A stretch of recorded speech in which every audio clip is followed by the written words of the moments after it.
Salve, salve, turma! Dia após prova. Primeiro eu gostaria de parabenizar todos que fizeram a prova, independente da nota, tá bom? As notas variaram de 4 a 10, mas mesmo para você que tirou 4 não tem problema, assim, porque o mais importante é a sua aprendizagem. Então, se você aprendeu, mesmo que seja pouco, você já está de parabéns. E e o objetivo dessa aula agora é justamente contribuir com a aprendizagem, dando feedback da prova de vocês. Então, foi uma prova com 5 escolhas, em que vocês 5 questões em que vocês tiveram 2 tentativas. Existiam 14 questões aqui no sistema e ele escolhia 5 de forma aleatória para vocês. Então, eu vou resolver agora as 14, porque eu não sei qual foi que cada um tirou. Então, a primeira, a respeito das pressões do governo ao segmento verde de mercado. Assinale a assertiva correta.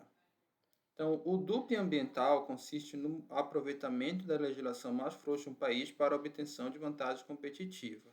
Realmente, isso aqui está correto por enquanto. Vamos deixar o gabarito aqui letra A, mas vamos ler o resto para ratificar. As multas ambientais podem proporcionar prejuízos consideráveis apenas, desconfiem, tá bom? Sempre que tiver esses termos totalizantes, para pequenas empresas. Grandes empresas não podem ter multas ambientais consideráveis? Claro que podem, né? O caso da Vale que a gente mostrou na aula. O governo não pode pressionar o segmento verde de mercado através das punições. Errado, é um dos tipos de pressão. A outra aqui, olha, são os incentivos econômicos. A letra E é parecida. O governo não pode pressionar o segmento verde de mercado através de incentivos econômicos. As duas estão erradas. Se vamos para a letra D, a principal lei ambiental brasileira, a Lei 6.938, foi de iniciativa popular. Não foi. Nós estávamos lá no meio da ditadura e o Brasil tinha que ter um posicionamento para as discussões de Bruditler. Então, realmente, aqui é a letra A. Está até configurado para ir de página em página aqui, mas tudo bem. Então, questão 2. Qual dessas teorias se associa à escola neoclássica? A economia ecológica não, é uma teoria da escola pós-desenvolvimentista. A teoria do neodesenvolvimentismo, aí essa aqui, tá bom? Muito característico do governo Dilma e Lula II, foi bem neodesenvolvimentista. Percebo, né?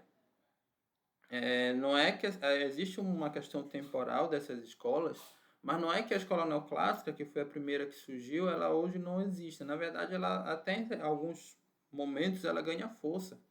E ela está dentro aqui desse neodesenvolvimentismo, que é algo recente do próprio governo brasileiro. Desenvolvimento sustentável não, é outra escola. Teoria do crescimento zero é dentro da escola pós-desenvolvimentista e o ecomarxismo também dentro da escola pós-desenvolvimentista. Então tá aqui, olha, a teoria do neodesenvolvimentismo. Era essa a resposta.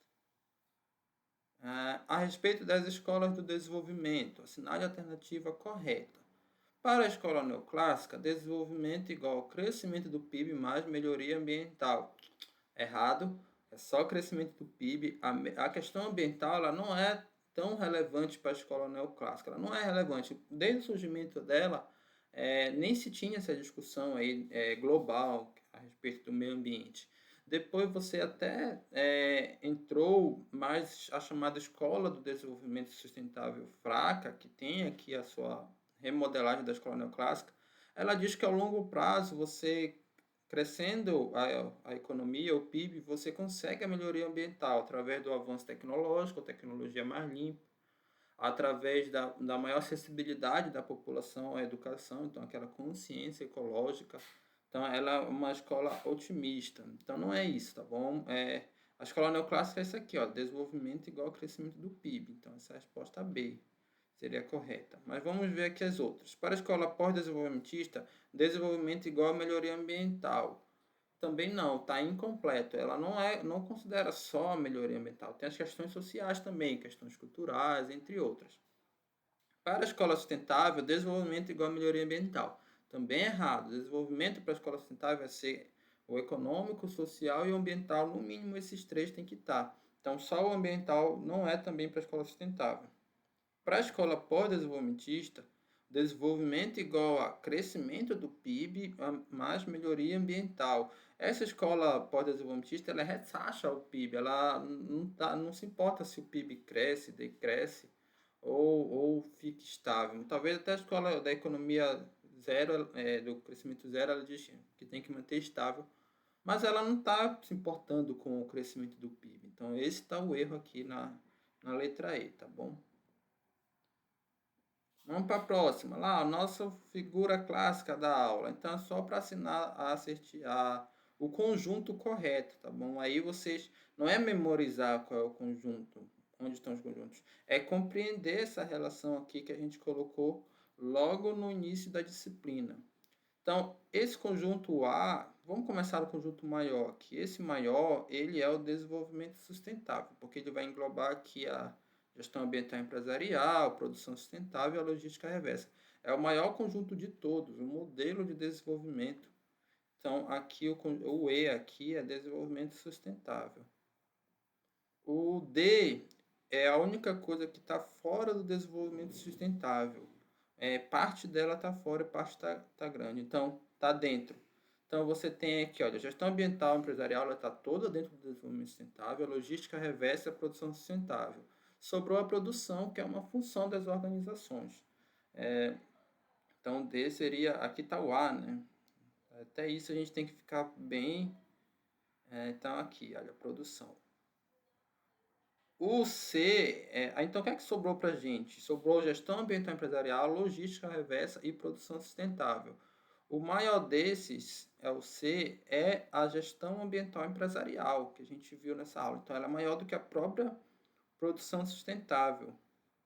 Porque a produção sustentável foca na função produção, voltada para o meio ambiente. A gestão empresarial, a gestão ambiental, ela vai ser para todas as áreas da organização. Então, a C é essa. A B aqui, que seria a produção sustentável. E a alternativa A aqui, que é a logística reversa. Então, ficaria assim, olha, A, logística reversa, B, produção sustentável, C, a gestão ambiental empresarial, a D, a produção e a E, o desenvolvimento sustentável. Vamos para a quinta. Qual dessas críticas não se insere dentro da escola pós-desenvolvimentista? Então, a preservação ambiental é um obstáculo ao desenvolvimento. Essa é uma crítica da escola pós-desenvolvimentista. Não está muito com a cara da escola pós-desenvolvimentista isso aqui. Porque quem considera que a preservação ambiental é um obstáculo para o desenvolvimento é a escola neoclássica, que tem aquele discurso, inclusive, anti todo o que eles chamam de extremismo ecológico, né? Que por conta da questão ambiental você não desenvolve o país. E aí você está mais para a escola neoclássica. Vamos ver as outras alternativas. Mas aqui, o crescimento econômico proporcionou aumento da desigualdade. Sim, a escola pós-desenvolvimentista ela faz essa crítica. E a desigualdade em todas as suas vertentes, tá bom? Não só a de renda, mas também a de gênero, enfim, a desigualdade cultural, entre outras. O crescimento populacional induz a escassez dos recursos naturais. Sim, a crítica do limite para o crescimento, aquela publicação do Clube de Roma de 72. O foco no desenvolvimento é contrário ao direito das mulheres também. Só vocês lembrarem lá do livro da Vandana Shiva, aquela ativista indiana que ganhou até o prêmio Nobel. E aí você tem, não lembro se foi o prêmio Nobel ou uma condecoração, posso estar falando besteira aqui, mas ela ganhou muitos prêmios na ONU, tá bom? E ela fala disso, tá bom? Da corrente do ecofeminismo. O pós-desenvolvimentismo ele tem várias teorias, né? Como já falei várias vezes aqui. Então, mas uma dessas teorias, um ecofeminismo, ela vai ter esse pensamento aqui, ó. O desenvolvimento é contrário ao direito das mulheres. O foco no crescimento econômico justificou o estabelecimento de regimes ditatoriais? Sim, também. Aqui você teve o próprio caso do Brasil na década de 70. Você justificou aí um regime de ditadura, entre outras coisas, com aquele tecnicismo dos militares em proporcionar uma industrialização do Brasil, uma integração do país e você ter aí o objetivo final, crescimento econômico. Então, a resposta correta era a letra A aqui. Qual desses fatores, na visão do Clube de Roma, apenas adia o problema para a escassez dos recursos naturais? Então, é um fator que não intensifica esse problema, tende a não intensificar, mas ele não resolve. O desenvolvimento a qualquer custo é um fator que intensifica. O crescimento do produto interno bruto também é um fator que intensifica, as pessoas consomem mais. O crescimento da população humana é o principal fator apontado pelo Clube de Roma. E aqui, olha, o avanço tecnológico é justamente isso que eles falam. Porque na época se dizia assim, você tem essas tendências de escassez, mas a tecnologia ela vai resolver esse problema. Na verdade, antes do Clube de Roma, Malthus, no século XVIII, ele já tinha previsto certo catastrofismo com a escassez de recursos naturais. Só que aí a Revolução Industrial ela conseguiu amenizar um pouco das previsões de Malthus, e aí você teve essa grande crença na tecnologia que a escola neoclássica tem. Só que o relatório do Clube de Roma ele diz o seguinte, olha, vai chegar um momento que a tecnologia ela não vai nos salvar, porque a gente vai depender de mudanças nos hábitos e cultura da população. E aí, somente a tecnologia ela pode até adiar momentaneamente o problema, mas nos salvar mesmo da raiz, ela não vai na raiz do problema, que é a consciência ambiental, que é o consumo em massa, que é o crescimento populacional, enfim. Então, a era do consumo em massa também é apontada aí como um problema e não como uma solução temporária. Então, aqui o avanço tecnológico seria a alternativa correta. Qual dessas características não é típica do desenvolvimento sustentável forte? Então vamos lá. Indicadores baseados em várias unidades. É típico. O desenvolvimento sustentável forte ele prega que você tenha vários indicadores. Irreversibilidade de danos ambientais a partir de um limite crítico. Essa também é típica. Vai dizer que a partir de certo ponto, chamado tip point, os danos ambientais se tornam irreversíveis. A corrente forte ela pensa dessa forma. Substituição parcial entre os capitais natural, social e econômico. Aqui também é isso. Significa que se você desmata uma floresta e você depois quer usar os benefícios, o dinheiro gerado, enfim, desse desmatamento para reflorestar essa floresta, você não vai conseguir reflorestar ela de forma completa. Então, não é uma substituição total. Aqui, olha, a substituição perfeita entre esses capitais, essa é uma característica da escola, da corrente do desenvolvimento sustentável fraco. Porque ela vai acreditar naquela hipótese que eu falei. Se você desmata uma floresta e arrecada recurso, você pode usar esse recurso para recuperar totalmente essa floresta, porque você tem uma substituição perfeita entre os capitais aqui. Recursos naturais e funções ecológicas insubstituíveis. A corrente forte ela vai acreditar nisso mesmo. Por quê? Por isso que é importante você preservar os recursos e as funções ecológicas, porque não tem como você substituir todos eles. Existem alguns recursos naturais e alguns equilíbrios ecológicos que você não pode recuperar. Então, pressões do mercado ao segmento verde do mercado. E é para assinalar a alternativa incorreta. As empresas de seguro se beneficiam dos desastres ambientais, uma vez que aumentam a percepção do risco de mercado como um todo. Olha essa ideia, né, de que se tiver mais desastre é melhor para as empresas de seguro porque as outras empresas ficam com mais medo. Não é por aí, né? Na verdade, essas empresas de seguro, para elas é melhor até que você tenha menos desastres. Ainda boto aqui uma linha de raciocínio, que é quase que uma teoria catastrofista, né? Não é catastrofista, aquilo que se chama conspiratória, né? Como se elas quisessem para as pessoas ficarem com mais medo, não é isso. Então está errado.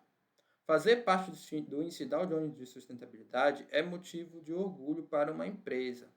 Isso é verdade. Aqui é incorreto, então nosso primeiro gabarito é a A. A B, isso é de fato verdade, tá bom? É bom para uma empresa, de modo geral, fazer parte aí do índice de sustentabilidade.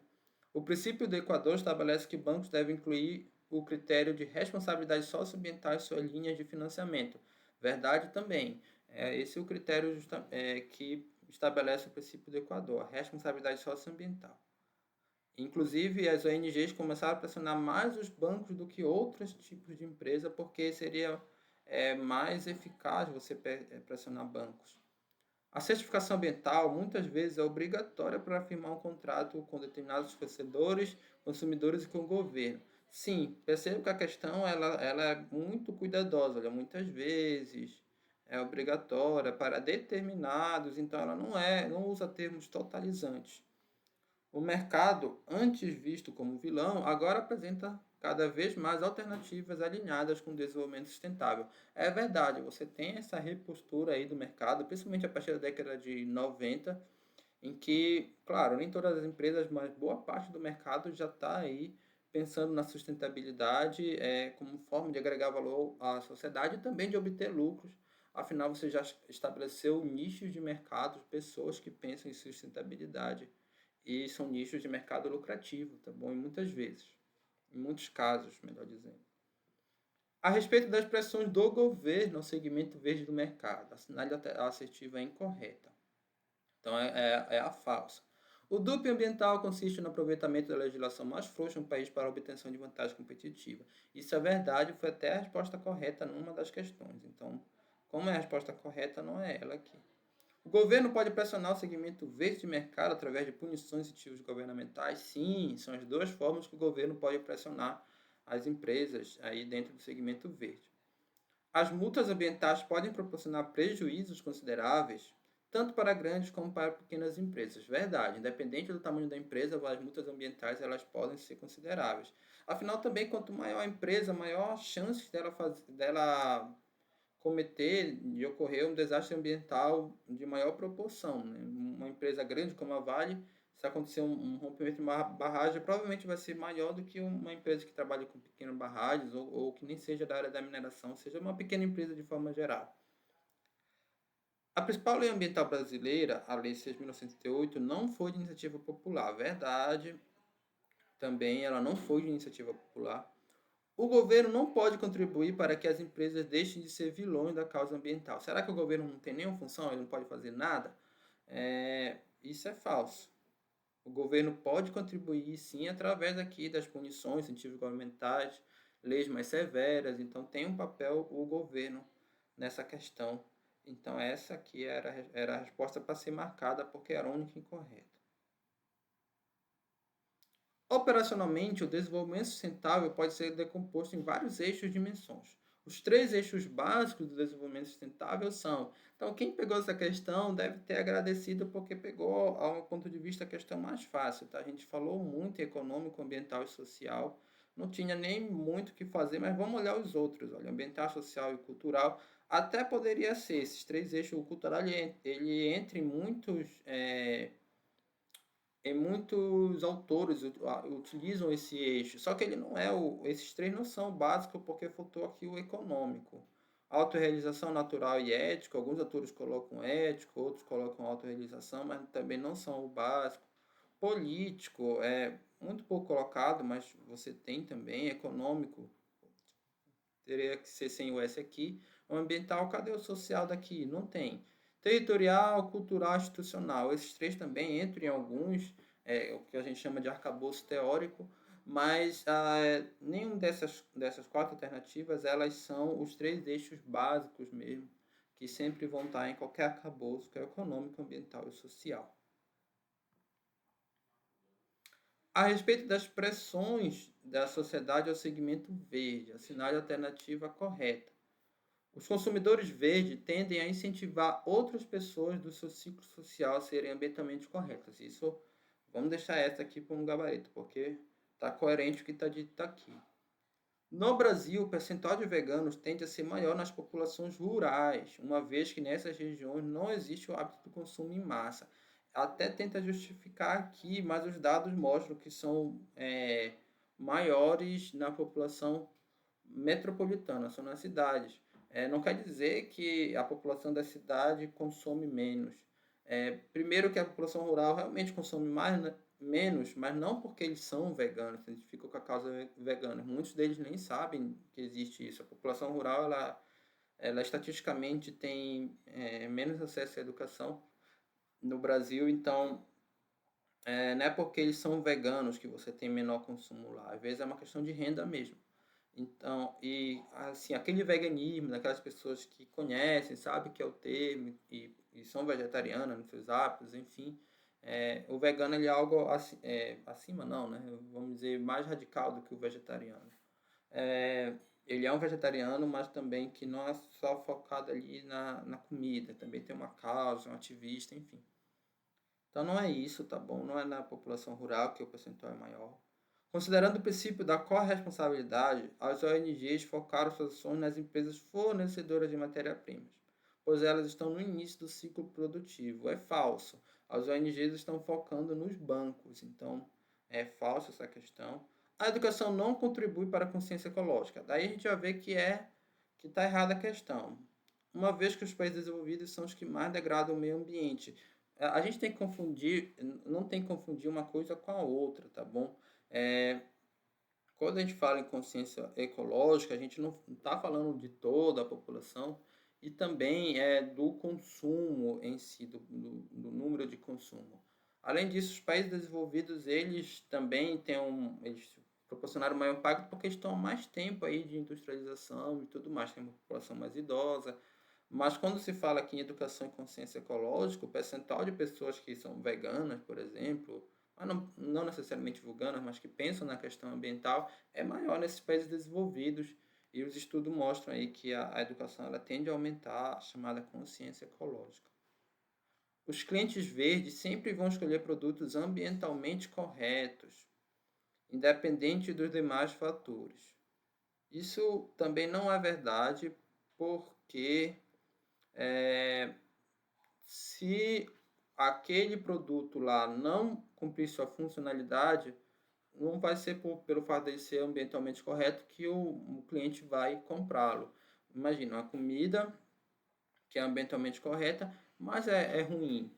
Ou então você compra lá um ar-condicionado que tem o selo do metro, algum selo verde, mas ele não gela. Então, se ele não cumprir sua funcionalidade básica, não adianta ele ser ambientalmente correto. Então, nosso gabarito estava aqui, olha. Vamos lá para outra. Qual dessas características não é típica do desenvolvimento sustentável fraco? Agora o desenvolvimento sustentável fraco e aqui uma negação. Então, substituição perfeita entre os capitais natural, social e econômico, essa é típica, inclusive era o gabarito de uma das questões. Indicadores baseados em várias unidades. Essa aqui é do desenvolvimento sustentável forte. O desenvolvimento sustentável fraco ele usa apenas uma unidade, que é a unidade econômica. Reversibilidade dos impactos ambientais, acredita nisso, que esses impactos ambientais são reversíveis. Para essa corrente fraca, acredita nessa hipótese aqui. A ausência de recursos naturais únicos, também acredita nisso, que não existe algo único, então o homem sempre vai poder descobrir novos recursos ou sintetizar novos recursos que cumprem determinadas funções cumpridos por aqueles recursos que venham a não existir mais, a ter escassez. Indicadores baseados em uma única unidade. Realmente é isso. Eles tendem a transformar tudo em unidade monetária. Qual é o custo de vida das pessoas? As empresas de seguros fazem isso. Qual é o custo ali da questão ambiental, do saneamento? Então, vamos transformar tudo em unidade econômica para racionalizar, para justamente fazer a análise de custo-benefício, tudo pautado na economia.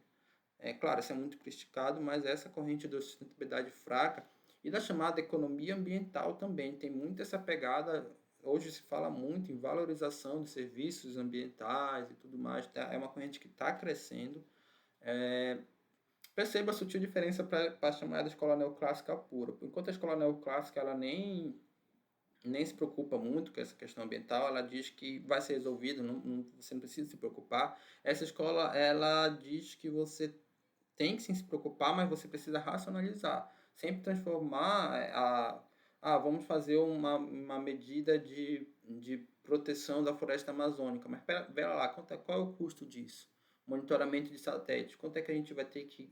Qual é o custo disso em termos de imposto? Enfim, qualquer coisa, tá bom? Sempre eles vão colocar na ponta do lápis quanto custa do ponto de vista econômico e se vale a pena ou se você quer esse objetivo para você proteger o meio ambiente, será que não vale mais a pena você pensar em outra alternativa? Então é isso, tá? É a chamada valorização dos serviços ecossistêmicos. Mas aqui, a nossa galera está aqui, ó, indicadores baseados em várias unidades. Qual dessas teorias não se associa à escola neoclássica? Então, aquela que não faz parte. O keynesianismo é associado à escola neoclássica, principalmente às teorias do desenvolvimentismo e do neodesenvolvimentismo. A linearidade de Roston, sim, uma das primeiras teorias da escola neoclássica. A teoria do neodesenvolvimentismo, sim. A teoria do desenvolvimentismo, sim. E aqui seria o ecomarxismo. O ecomarxismo está mais relacionado à escola pós-desenvolvimentista. A respeito das pressões do mercado, o segmento verde, assinale a alternativa assertiva correta. O princípio do Equador estabelece que bancos devem incluir o critério de responsabilidade socioambiental em sua linha de financiamento. Isso aqui seria o gabarito, logo de primeira, que veio para mim a letra A. Mas vamos ler as outras. As empresas de seguro se beneficiam dos desastres ambientais. Essa aqui está errada, tá bom? A gente já teve, inclusive, essa alternativa em outra questão, então não é isso. A certificação ambiental não traz vantagem competitiva à empresa, pois é apenas uma exigência da legislação. É falso, tá? Muitas vezes, e ela nem é uma exigência da legislação. Quando a gente fala em certificação ambiental, geralmente é algo a mais do que a legislação, justamente para ter um posicionamento de mercado e buscar uma vantagem competitiva. Para os acionistas, a única coisa que importa é o crescimento dos lucros da empresa, sendo a questão ambiental irrelevante. Olha, primeiro que já mudou essa mentalidade. Muitos, não todos, claro, mas aqui está falando de forma genérica, qualquer acionista. Muitos acionistas já têm aqui muitos investidores de empresas chamadas acionistas, eles têm essa preocupação ambiental sim, especialmente com a imagem da empresa. Se a empresa passa uma imagem de que desmata o meio ambiente, ela pode perder muitos clientes, isso é ruim para o próprio lucro da empresa. Mas essa também assertiva aqui, falando um pouco, né, da área que eu sou especialista, que é a gestão de contabilidade, é errada essa ideia de que a única coisa que importa para a empresa é lucro, tá bom, pessoal? Principalmente lucro de curto prazo. Talvez se você fala lucro de longo prazo, faz sentido, mas no curto prazo, muitas vezes é melhor a empresa pegar tudo o que sobra das suas receitas e investir do que ter lá no final um lucro líquido. Tem que ter um pouco de conhecimento de contabilidade para entender o que eu estou falando de forma clara. Mas só para dar um exemplo, a Amazon durante muito tempo ela não deu lucro. Ela simplesmente pegava todo o dinheiro que sobrava e reinvestia na própria empresa. Não pegava o lucro e distribuía para os seus acionistas. Durante quase 20 anos ela fez isso. E é uma chamada empresa focada em crescimento, porque ela, fazendo isso, ela aumentou seu número de clientes e suas operações de forma geral. Então, só para dar uma pincelada um pouco aqui no que significa esse termo lucro, porque se difunde muito que o único objetivo da empresa é lucro e não é. Quando a gente vai estudar mesmo de fato o que é uma empresa, essa ideia cai por água abaixo, tá bom? Não que não é importante, mas não é só lucro. Tem outras coisas aí que são importantes dentro do empreendedorismo. Então tá bom, aqui olha, a resposta seria o princípio do Equador, que é essa responsabilidade socioambiental. Então finaliza a tentativa, as respostas estão todas salvas, eu vou enviar tudo e terminar.